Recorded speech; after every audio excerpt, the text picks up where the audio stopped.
So in this video, we're going to look at our last question. What is the average spending by day and the browser? So in the previous question number 5, we only look at by day. So we did in the previous video, so we're able to see for each day. But now you want to make it more, give you a more granular view. So instead of just the day, you actually want to say on average, Sunday, on average people spend using Chrome browser, how much they spend, Firefox, how much they spend, right? So it's a very similar idea. We still use a pivot table method because the pivot table is the only method we can actually figure out the average, mean, or a total, maximum, etc. So therefore, the pivot table method is very powerful. So let's go back to our original data set. So what I would do is I will select all the columns. Like I said, this is literally for the sake of convenience. I like to select everything I have. And then later, based on the question, I will determine which variable I want to drag into my pivot table. So after I select all the column I have, keep in mind including the label, and I click Insert, and I choose Pivot Table, and again, put in the new worksheet, and I click OK. Now I will drag the day to the rows, and then I will drag the browser to the columns. The reason is because for the last question, it was looking for the average spending by day and browser. So therefore, we are looking for these two variables relationship. However, inside this table, we are not, basically for the value section, we are not using the value from day or browser because we are not counting the frequency.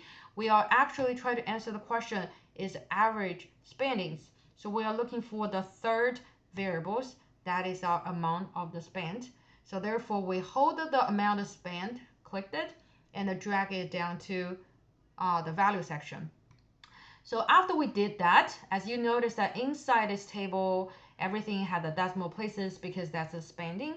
So the question is, are they the average spending? So if you look at the value section here, so instead of average value we're showing here is a sum. So basically, Sunday among these 50 customer, and this, for the Chrome user, they totally spend $105 on Sunday. So that's not what we are looking for.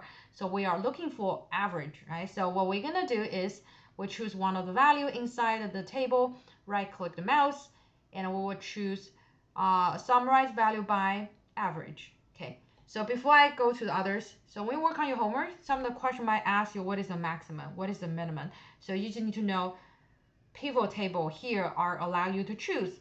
Do you want to show count? Do you want to show sum? Do you want to show average? Do you want to show max? Do you want to show minimum? So that here is the place you can choose what kind of outcome you are looking for. So in this specific question, we're looking for average spending. So therefore, I will choose average. And then also I want to adjust to the 2 decimal places. Like I said, it's easy to view. So now, this is the visualization we need to answer the last question. So for instance, we can see that for Sunday, on average, the other browser user spent $64, actually the most. But if you look at on Monday, the Firefox user on average spend the most. On average, they spend $109. And then if we look at the, let's see, on Tuesday, okay, the Chrome browser on average spend the most. They spend $63. So this is how powerful the pivot table you are using. So to summarize, so the last question, as you're reading the question, it's relevant to 3 variables information, right? The spending, the day, and the browser. If you see this situation, you should immediately think about, okay, I need to use the pivot table method, okay, the pivot table method.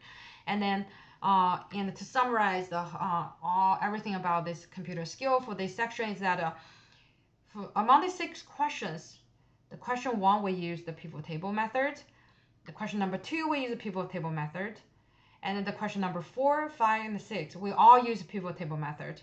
So therefore, I just want to highlight it is very important that you are able to sophisticate using pivot table because this is one of the very powerful tool to help you to do data visualization and finding the business insight.